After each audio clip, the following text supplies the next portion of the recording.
চুরির ধান্দায় নেমেছে। এবং চুরি করে আমি আবারও বলছি, বিএনপি যতই চেষ্টা করুক আওয়ামী লীগ আর হইতে পারবে না। মাননীয় স্পিকার, সময় যখন হচ্ছে আওয়ামী সংসদ ছিল, পেশিবাদের সংসদ ছিল, তখন স্বজন হারানোর বেদনা উঠে আসতো। মাননীয় স্পিকার, এখনো দেখা যাচ্ছে আমরা যখনই গণতন্ত্রের কথা বলি, যখনই স্থানীয় সরকারকে আমরা শক্তিশালী করার কথা বলি, তখন বলা শুরু করে আমরাই তো গণতন্ত্রের প্রবক্তা, আমরাই তো নতুন করে বাংলাদেশকে গণতন্ত্র উপহার দিয়েছি, আমরাই তো বাংলাদেশে নতুন গণতন্ত্রের পুনর্জন্ম দিয়েছি। 17 বছর ধরে আমরা লড়াই করেছি।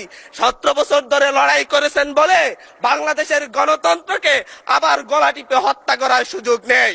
আবার মাগুরা নির্বাচনের মতো আজকে বগুড়ার নির্বাচন এবং শেরপুর নির্বাচনের কারচুপি দেখেছি আমরা। মাননীয় স্পিকার, আমরা যখনই ফেসবুকে ঢুকি, আমরা যখনই দেখি যে বিভিন্ন সংবাদ মাধ্যমে ধানের শীষে ছাপ্পা সিল মারা হচ্ছে। মাননীয় স্পিকার, আজকে 2024-এর এমন রক্তক্ষয়ী সংঘাতের পরে আজকে যখন একটা উপনির্বাচন এবং একটা স্থগিত হওয়া নির্বাচন হতে যাচ্ছে, তখন আমরা দেখছি বিরোধী দলীয় এজেন্টদেরকে ঘাট ধাক্কা দিয়ে বের করে দেওয়া হচ্ছে, কেন্দ্রের ভিতর ঢুকে এজেন্টদেরকে আহত করা হচ্ছে, এবং ছোট ছোট বাচ্চাদেরকে লাইনে দাঁড় করে, স্কুলের বাচ্চাদেরকে লাইনে দাঁড় করে ভোট দিতে দেওয়া হচ্ছে।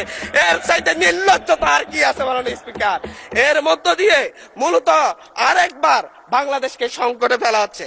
একটা বিষয় হচ্ছে, আমাদের যে ট্রেজারি বেঞ্চ রয়েছেন, ওই ট্রেজারি বেঞ্চের নেতারা বারবার বাংলাদেশের গণতন্ত্রকে হত্যা করার চেষ্টা কিন্তু করেছেন, কিন্তু ওনারা ব্যর্থ হয়েছেন, আওয়ামী লীগের মতো সফল হন নাই। 1994 সালের মাগুরার নির্বাচনের মধ্য দিয়ে ওনারা চেষ্টা করেছিলেন একতরফা নির্বাচন করে টিকে থাকতে।